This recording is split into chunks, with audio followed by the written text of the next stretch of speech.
బెంగుళూరుకు చెందినటువంటి వ్యాపారి Rohit ఆఫ్లా group founder అట ఆయన. ఆ రోహిత్ తాజాగా లింక్డ్ఇన్లో పెట్టినటువంటి ఒక పోస్టు దేశంలో తీవ్ర చర్చకు కారణమైంది. ఆ చర్చలో పార్టిసిపేట్ చేసే వాళ్ళు కొందరు నిజమే అని అంగీకరిస్తుంటే మరికొందరు యథావిధిగా ఆయన్ను క్రిటిసైజ్ చేస్తూ ఉన్నారు. రోహిత్ అట ఆఫ్లా గ్రూప్ ఫౌండర్. ఆయన లింక్డ్ఇన్లో పెట్టిన పోస్ట్ ఏంటి? 2026 కొత్త సంవత్సరంలో నేను ఇండియాను వదిలి వెళ్ళిపోతా, వేరే దేశంలో బ్రతుకుతా, వేరే దేశంలో బిజినెస్ చేసుకుంటాను అని. ఎందుకో కూడా ఆయన వివరించుకుంటా లింక్డ్ఇన్ పోస్ట్లో చెప్పారు. గత 12 నుంచి 18 నెలల్లో ఆయన వ్యాపారం నుంచి జీఎస్టీ మరియు ఇన్కమ్ ట్యాక్స్ పేరు మీద 4 కోట్ల రూపాయలు నిజాయితీగా చెల్లించాను నేను. అయినా కూడా ఈ అధికారుల నుంచి, ట్యాక్స్ అథారిటీలు ఈ అధికారుల నుంచి నిరంతరం అనుమానంగానే చూసుకుంటూ నోటీసులని, స్క్రూటినీ అని రకరకాలుగా వేధిస్తూ ఉన్నారు. ఇక్కడ వ్యాపారం చేయడం అనేది పూర్తిగా ఫ్లాడ్, అంటే లోపభూయిష్టం. ఇది ఒక ఎదుగుదలను అసలు ఎదగకుండా వీళ్ళు పెనాల్టీ వేస్తారు. మన గ్రోత్ను వీళ్ళు అంగీకరించరు. గ్రోత్ మీద పెనాల్టీ వేస్తారు. ఈజ్ ఆఫ్ డూయింగ్ బిజినెస్ అనేది జస్ట్ ఇక్కడ ఒక స్లోగన్ మాత్రమే రాజకీయాల్లో వనికొత్తది. భారతదేశంలో కేవలం 4-5% ఇండియన్స్ మాత్రమే డైరెక్ట్ ట్యాక్స్ పేయర్స్ ఉన్నారు. అయినా కూడా అధికారుల అనుమానం అంతా వాళ్ళ చుట్టేనే ఉంటుంది. క్లయింట్లతో వ్యాపారాలను కూడా సస్పెక్ట్గానే చూస్తున్నారట.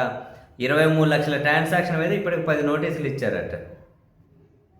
బిల్డింగ్ ఇన్ ఇండియా అని చెప్పి అసలు విసిగిపోయాను నేను. ఈ మాటలు, ఈ బ్యూరోక్రసీ వీళ్ళని చూసి. ఇది రియాలిటీ. నేనైతే వేరే దేశంకు వెళ్ళిపోతున్నా, అక్కడ వ్యాపారం చేసుకుంటానని చెప్పి ఆయన పెట్టిన పోస్ట్. అయితే లింక్డ్ఇన్ ఈ పోస్ట్ చూసి, జరుగుతున్న చర్చను చూసి సరదాగా గూగుల్ని అడిగాను, భారతదేశం నుంచి ఎంతమంది వెళ్ళిపోతున్నారు పౌరసత్వాన్ని వదులుకొని అని.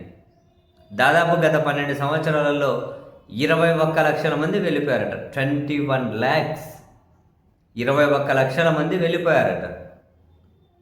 ఈ బ్యూరోక్రసీతో విసిగిపోయి, అధికారులతో విసిగిపోయి, రాజకీయ వ్యవస్థతో విసిగిపోయి, ఈ సమాజంలో పెట్టలేకపోతున్న హేట్రెడ్తో విసిగిపోయి.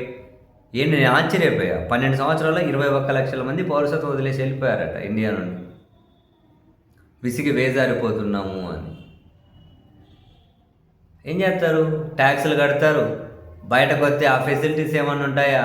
ఈ కట్టిన ట్యాక్స్ డబ్బులన్నీ ఏ రాజకీయ నాయకుల దగ్గర, ఏ బ్యూరోక్రాట్ దగ్గర, ఏ అధికారి దగ్గర, ఎక్కడో వాళ్ళ దగ్గర మూలుగుతూ మూలబడి ఉంటాయి. విడిగా అవినీతి మామూలుగా ఉందా?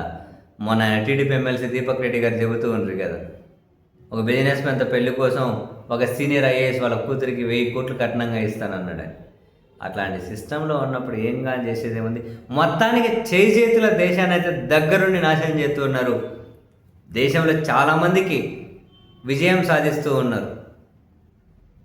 దేశం చాలా ఇబ్బందులకి నెట్టేస్తూ ఉన్నారు. వాళ్ళకి నిజంగా మనం ప్రతి నిమిషం అభినందనలు చెప్పాలి, విష్ చేయాలి, వాళ్ళని కంగ్రాచ్యులేషన్స్ చెప్పాలి.